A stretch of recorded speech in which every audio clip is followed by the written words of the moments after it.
Making Africa work is my subject.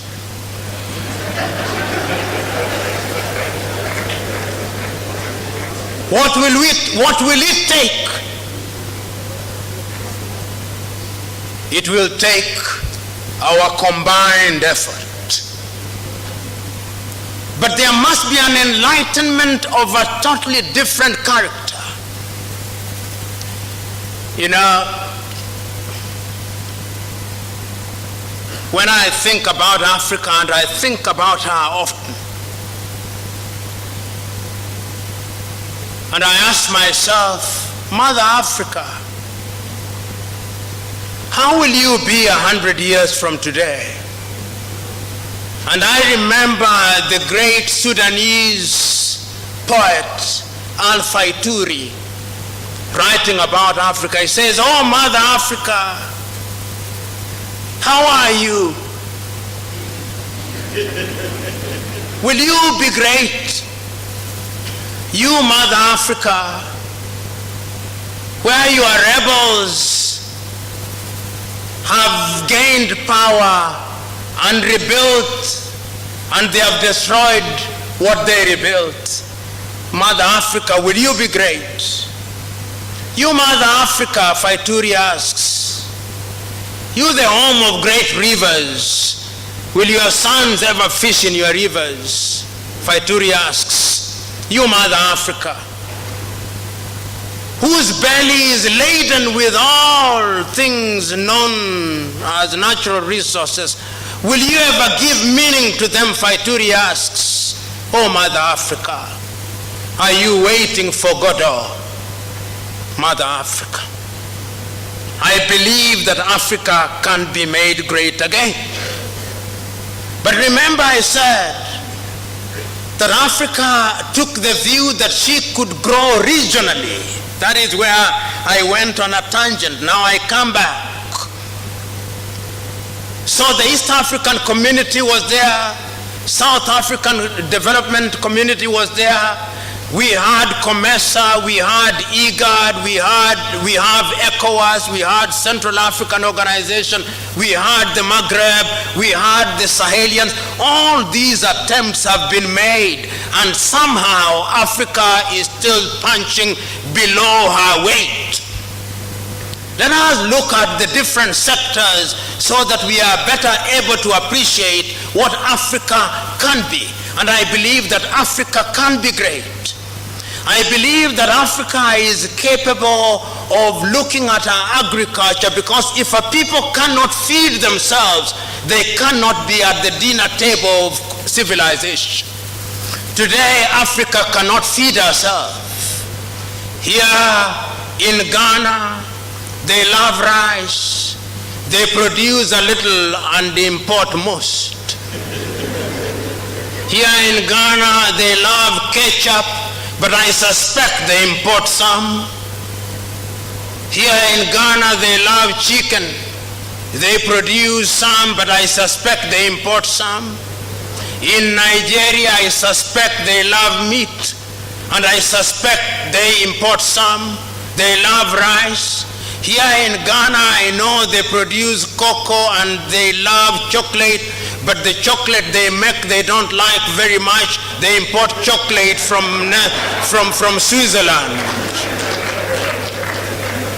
So until the day that we begin to like what we produce, so that we add value, I look forward to the day when the greatest chocolate making factories will be here in Ghana, and the next will be in Togo, and the next in Cote d'Ivoire. It can be done.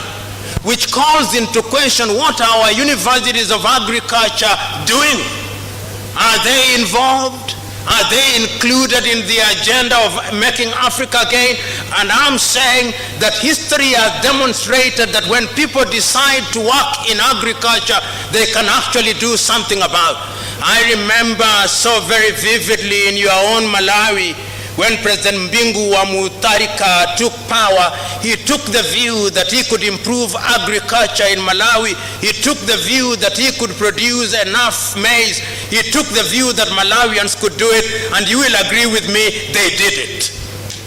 It was done in Malawi. Why can it not be done now?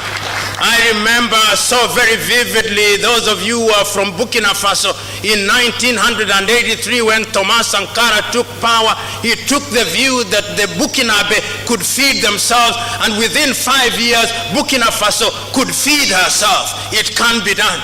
I know that right now, I remember so very vividly in Zimbabwe when President Mugabe took power, and even before then, during the first 5 years, Mugabe's government was capable of producing enough maize to be consumed in Zimbabwe and enough cotton to make clothes. Today, as I speak to you now, the Zimbabweans are under threat of starvation.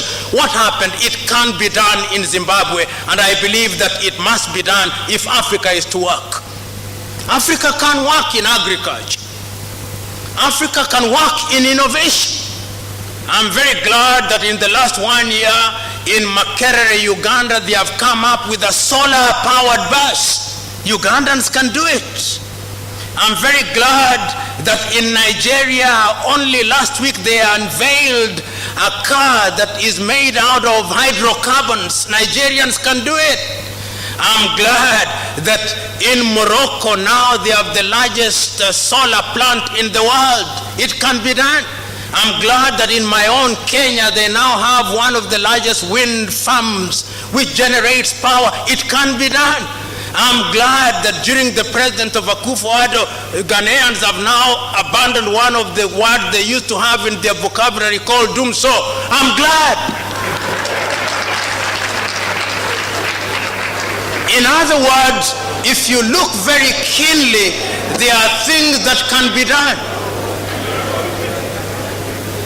And I'm suggesting to us that in order to do these things, we must ask ourselves how it can be achieved. As I draw to the conclusion of my intervention, I now want to talk of the new threats. How can we make it? A lot of writing has been done in the recent past about Africa. There are certain things that Africa must do, and there are certain things that Africa must not do. The belief that we can borrow money from multilateral institutions and become rich is misguided. Zambia's Dambisa Moyo in a book, Dead Aid, tells us it cannot be done.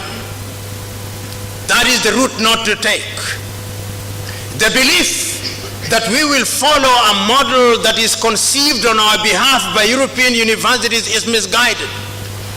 I want you to read the book written by a Korean called Ha Jun Chang, The Bad Samaritans, in which he argues that each country must find a model that suits our own circumstances. It can be done. I want also to remember a book which all of you must have read, written by my own Kenyan friend, Dr. Kalestas Juma, The New Harvest, in which he says that Africans must invent and innovate. I want you to read a book written by Olusegun Obasanjo and Greg Mills, among others, Making Africa Work. Africa can be made to work. But Africa will only be made to work when she is conscious of her current position. Which brings me to a question that we must now pose. What is the danger of other powers operating in Africa? Do they threaten our being? And I'm now talking about China. China is a very interesting country from which there is a lot of things to learn. But she's also a danger to the continent if we are not careful. What is there to learn from China? The thing to learn from China is that during our lifetime, the Chinese, through their ingenuity, have succeeded in lifting nearly 800 million people out of poverty. What did the Chinese do? Is there something that we can learn from them? I think there is.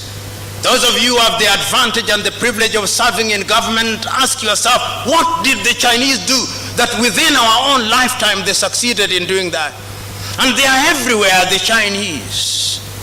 They know what they want. I think the first thing that you must do, you must know what you want. Last year I was sitting and watching a Chinese news channel, and if you want to understand what others who are potentially your friends and enemies are doing, you must listen to their news. I was watching the CGTN, and I was listening to the 6,000 delegates in China sitting and thinking about China, how China will deal with Africa and the world 100 years from thence. The people who are there will not be alive. In many African countries, if you tell them to think about what will happen tomorrow, they say only God knows. No.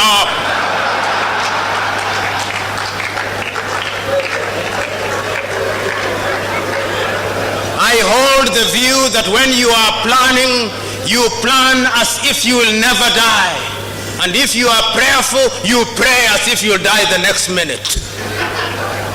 I'm suggesting that the Chinese have given us away. Today the Chinese, and see how the Chinese are working with us. Which university in Africa worth its name does not have a Confucius Center? I do not know whether you have one here at UCC.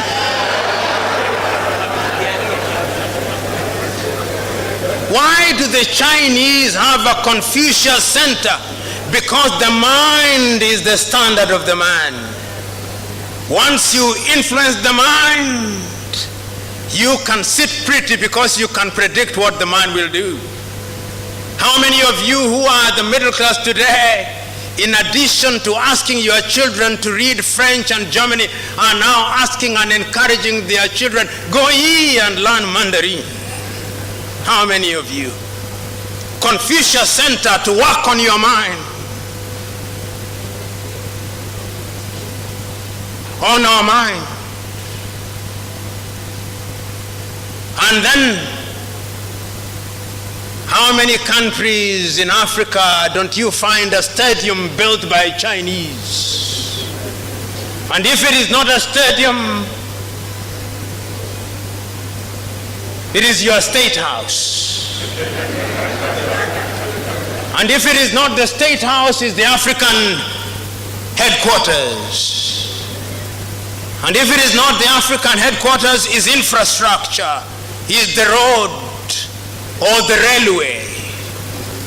And if it is not the railway, it is the 4 lorries. And if it is not those, in the next 10 years, out of every 10 phones used by you will be Chinese. If it is not Techno, it is Infinix. If it is not Infinix, it's Huawei. No African country produces a phone, none. It's only Rwanda that is beginning to assemble some. There is something to admire about the Chinese. But if we want to benefit from the Chinese, we must be strong. We must be weak. We must not be weak. We must negotiate continentally. The Koreans are also small but strong.